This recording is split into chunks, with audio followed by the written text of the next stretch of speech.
scientists, and some of the most acclaimed ones. Tessie knows it, I know them, we won't name them. When I walked in, I looked around and I said, where are the female scientists? They looked around and they told me, well, you fill the female slot. I said, but I'm not the scientist, I'm the politician. They said, well, we didn't have good enough women to fill the room. This is some of the most celebrated male scientists in the country in the year 2014 when I became Minister of Education. I walked out of the room, I excused myself for a phone call, and I called Tessie Thomas. For the first time in my life, I spoke to her, the missile woman of India. And I said, Madam, I'm so-and-so, I have a request. Would you consider becoming the first chairperson of the IIT Council? Wow. And Tessie literally choked. And I'll never forget those words. She said, you thought of me. A woman who could make missile systems in my country choked because I thought of her. She was a natural choice. The fact that this woman was not in that room spoke volumes. It's not that women of merit didn't exist. It is that somebody needed to open the door to such rooms and say, this is as much yours as the men in your field. So, my belief is, if you reach a particular position of excellence or achievement, remember there is a generation of women before us. Yes. The generation after mine is comparatively luckier. Yes. The generation before mine could never speak of equity, though there was much conversation around equality. Because if they spoke of equity, they were termed activists wherever they were at. Ye netagiri kar rahi hai. And so they did not want to pay that price for their careers. And today it's incumbent upon women of my generation and the generation that comes after me to recognize the women just before my generation so that they find their place of respect in society. In fact, a small personal anecdote. One part of why would you have focus is also to remember you're not the only one struggling. Right. Well said. Women, if they achieve, their struggle does not end. Their response gets more nuanced. We will have the privilege of having the Honorable President of India on this platform today. I would highlight to this august audience that even after becoming the President of India, the Supreme Commander of the Armed Forces, she was subjected to humiliation in politics. Yes. So just because you become an achiever, that doesn't mean your challenges end. That is the fairy tale we need to stop selling to young girls. In fact, my personal anecdote is I'm from the Indian Railway Traffic Service of the 87 batch, and I burst through a very male bastion to become the first woman officer in South Central Railway. And they said, sir, to me for 2 months. So, as a dancer, I live by 3 words: practice, practice, and practice. And that is how what I dance on stage, that glamour is covers all the sweat backstage. So what is the secret to the brilliance of oratorial skill, sharpness of mind and memory that is Smriti Irani? As far as my oratory skills and comebacks go, I practice a lot on my partner. Hear, hear. But I think what is also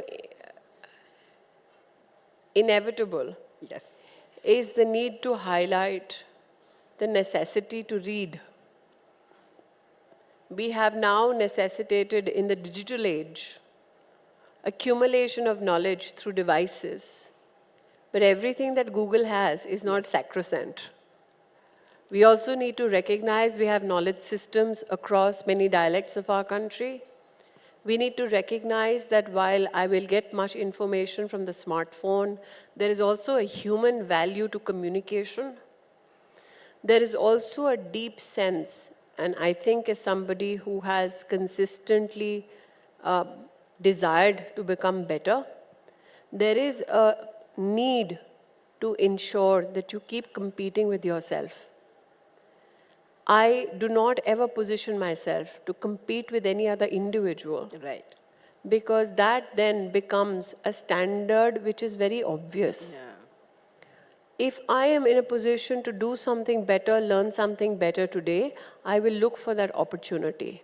For instance, my day began with the Indian Publishing Federation. Okay.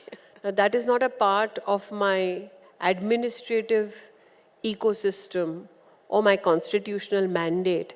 It's a different entity altogether in our country, which employs 1.2 million Indians. I'm not the Minister Publishing. However, I'm meeting these people who have spent years dedicating themselves to printing and publishing of books. Yeah. Now, that is the most unnatural thing for me to begin my day with.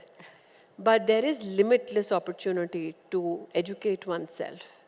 So I think if you keep looking at new avenues of gaining knowledge, you stay razor sharp. You come from two very different workplaces. You were at the top of your career, you gave it all up, actually to get onto the shop floor of politics. And obviously, there is a whole lot of learning that you probably bring from the artistic space to the hustle and bustle of politics and governance. Well, I must here give a very humble disclosure. Even when I was in the media, I was mostly a union leader. So I've had the privilege of serving in the Writers' Federation. The camera people that you see behind, we are called the Allied Workers Union. So I was a part of their union as well. The Jimmy Jip that you see, I was a part of their union as well. I was a production union person as well. So yes, my union bazi and activism was also So you brought reflected behind the camera as I cried my way to the bank. As women in leadership, and literally you at the top of that center and owning that space, it's often that eyes and knives are pointed at us. I'm sure we all know how you deal with it in an extraordinary way. What is your advice to youngsters entering the leadership space? And of course, these eyes and knives, I'm sure it bothers you. And I'm sure you have a huge Nothing family. bothers me. It doesn't. You can't be in the public space Yes. and hope to be protected. You are to be morally, ethically lynched.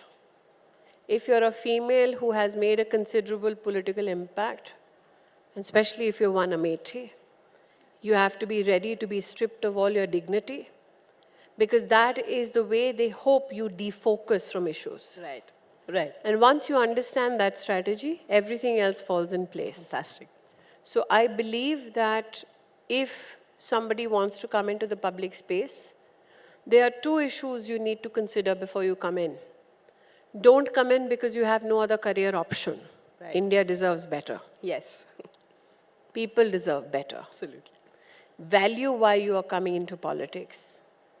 Second, which part of politics do you want to be a part of? I began with political activism. I began with social activism. I was the WHO USAID ambassador to India. And as I worked in the field of health across the country, I was just 24 then, I realized till such time I don't become a policy maker, not much will change. Hence, I switched to electoral politics. So one, you need to decide how, where would you like to contribute. Two, you need to decide how long would you like to contribute. Prime Minister Modi has emphasized on the need for women-led development. This is a little long question, multiple questions actually. A little elaboration on that if you can, if you may. And any resistance to this idea from the other half of the population? No. I'm very grateful, one, that the very phrase women-led development is a tectonic shift, Yes. not only in narrative, but also perception. Women in our country were always looked upon as beneficiaries, Yes. waiting to be rescued. Someone or the other in politics would talk about how हमको औरतों के लिए ये करना है. For the first time in Indian politics, we have now a prime minister who says, देश के लिए अगर कुछ करना है, तो औरतों का सहारा ज़रूरी है. बिल्कुल. And women-led development quantifies the monetary impact women have in our country. Yes. For instance, 110 million toilets built. The government, which was Congress-led in the year 2005-06, if you look at the National Family Health Survey 3, they knew in 2005-06 that women are getting raped when they go out to defecate in the open. They knew that only 38% of households in our country have toilets. They knew in 2010 that the World Bank says that 6% of your GDP is taking a hit because of lack of sanitation. Nobody did anything. And building toilets has never been politically glamorous. No woman in our country has ever walked up to a politician to say, please build me a toilet. Exactly. Now, 110 million toilets get built. You ensure enhanced, dignified means of starting a day. 230 million bank accounts get opened. 200 million women get mudra loans. Before 2014, many people said women cannot start businesses because they have no access to collateral-free loans. When Mudra came, nobody said it's a loan for women. It was actually not gendered. It was for men and women. And it was not just happenstance that 70% of the beneficiaries turned out to be women. Now look at it from a rural point of view, or look at it from an urban slum point of view. Imagine a woman sitting in some village or in a jhuggi jhopri, drawing up a business plan, going to a bank, convincing the bank that they can service the loan, take the loan, service it, grow their business, give the money back. NPA for women who take loans from bank is less than 2% compared to men. We are doing far better. We have proven now financially that we are better investments.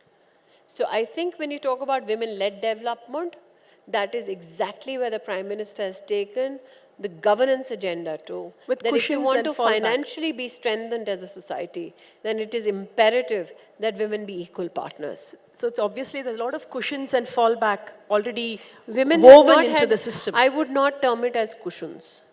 That Necessities. That makes light of our achievement. Yes. Nothing is a cushion. We didn't have access. We have now equal access and we are doing better than men. That is how one should position it. Yes. No woman is getting a cushion. So how does, when you're talking of women-led development, when I meant cushion, I mean, what is the fallback that she would need to be supported with, considering that the multiple roles that she will be continued to expected to play, and the policies and practices and social messaging that will be required to facilitate this transition and empathy and support? I think it's about creating access to opportunity. For instance, I cannot imagine why young girls were not allowed to study in Sainik schools. Now we have young girls studying in Sainik schools. We have women now in the Permanent Commission. We have women now who are launching our space programs to Mars or Chandrayaan. These are not women who just happen to be now contributing. These are women who are waiting for that opportunity at that high table. So I believe that when you talk about what is the social change, I mean, Tessie and 3 other scientists joined us recently at the G20 summit for women ministers in Gandhinagar. And the G20 partners were aghast. They thought that a prima donna in all scientific gear is going to walk in as the ISRO face. And suddenly, it's very quietly walked in, Tessie, and then Ritu walked in, and everybody else walked in, and they were like, these are the women who went and did this remarkable thing at Mars. We said yes. So I think there is this perception that if it is a female who's launching rockets, then she wouldn't be this 50-something lady in a sari.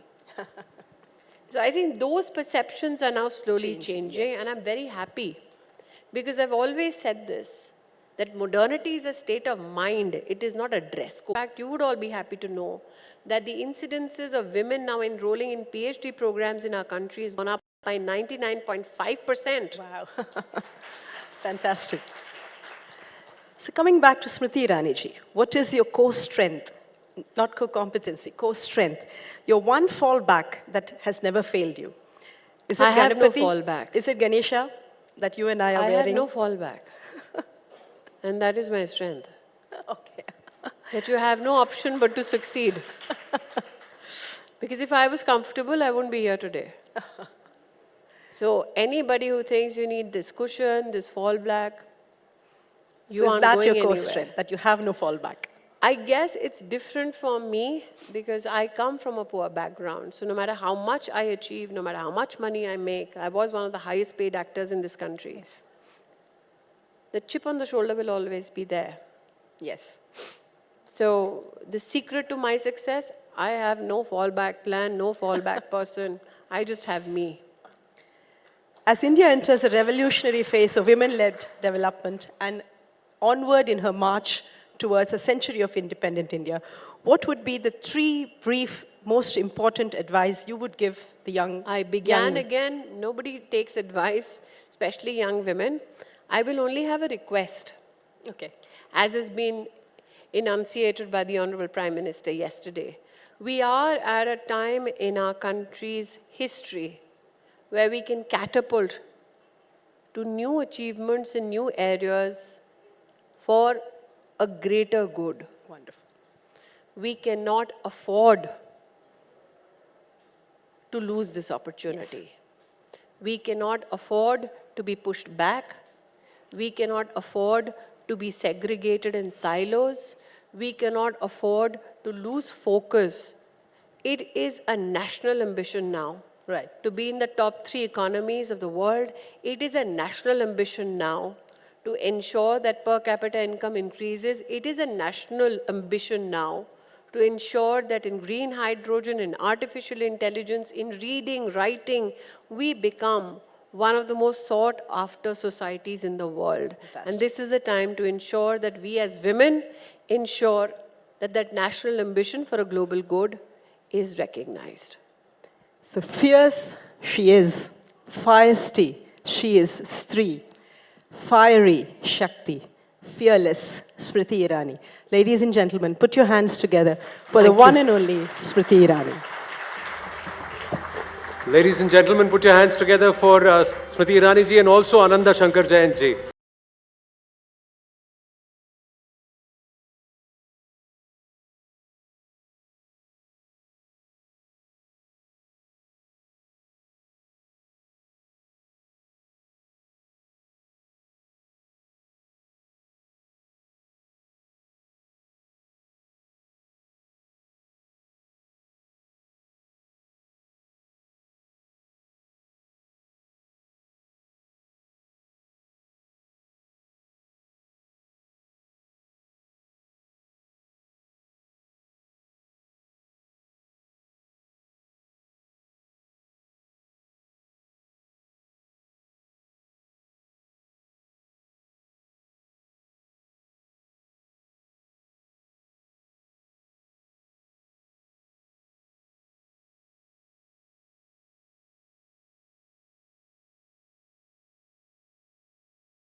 For free. Her story inspires many to serve humanity. Have a look at this.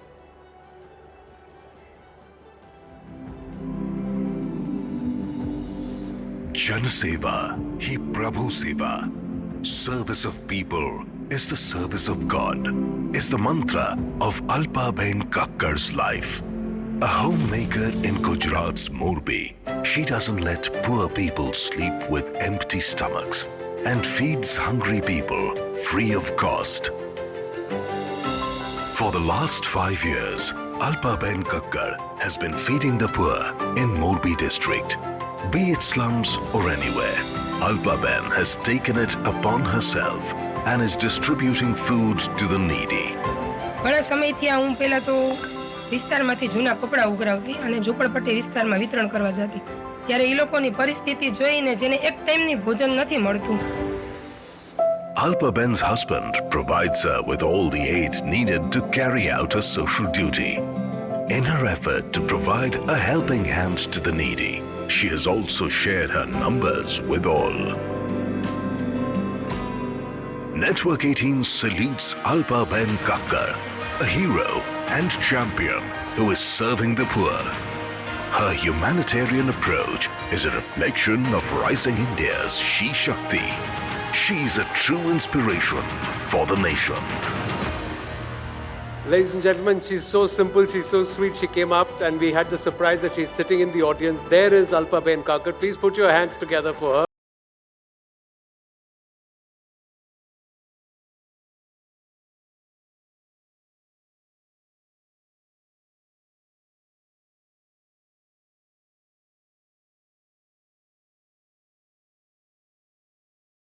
जी, तो ये लोगों को खाना खिलाती हैं आप। बहुत शुक्रिया हाँ। आपका हमारे साथ जुड़ने के लिए और इतने सारे लोग आपसे यहाँ पे मुखातिब होने आए हैं। सबसे पहले तो कैसा लग रहा है आपको? इतना बड़ा मंच है राइजिंग इंडिया शी शक्ति का, तो सबसे पहले इसके बारे में बताइए। मैं अपना सौभाग्य मानती हूँ कि मुझे आने का मौका मिला. पहले मुझे कॉल आया तो मुझे मानने में नहीं आता था. मैं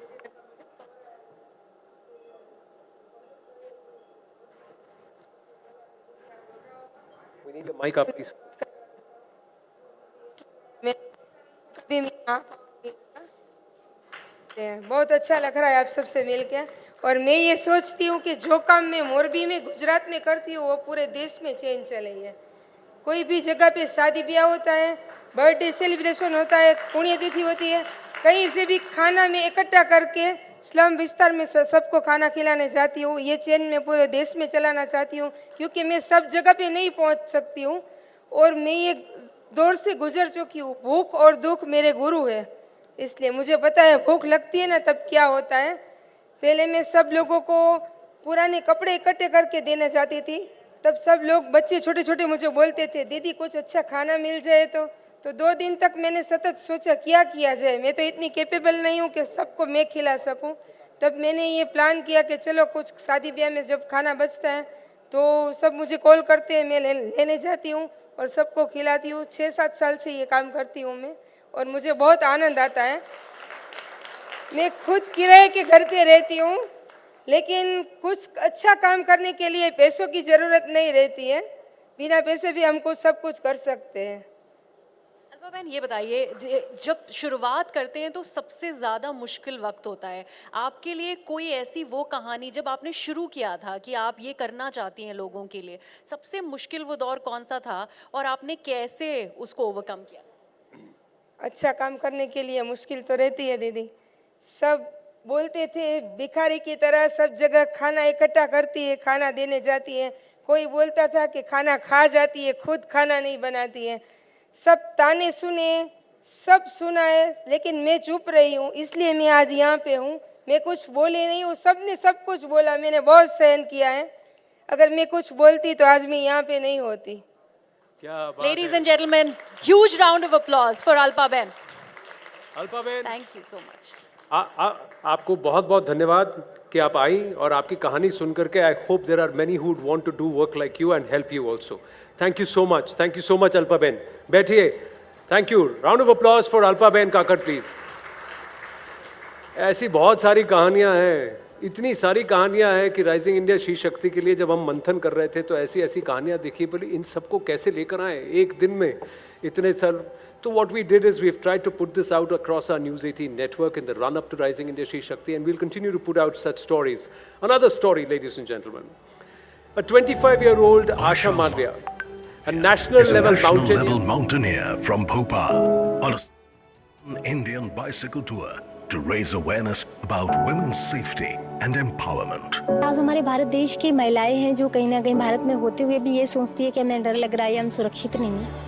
तो मुझे उसी डर को खत्म करना था, इसीलिए मैंने प्रोजेक्ट बनाया. As part of a Sampurna Bharat Yatra, Asha has already covered 25,000 kilometers across 23 states and continues to pedal for women's empowerment.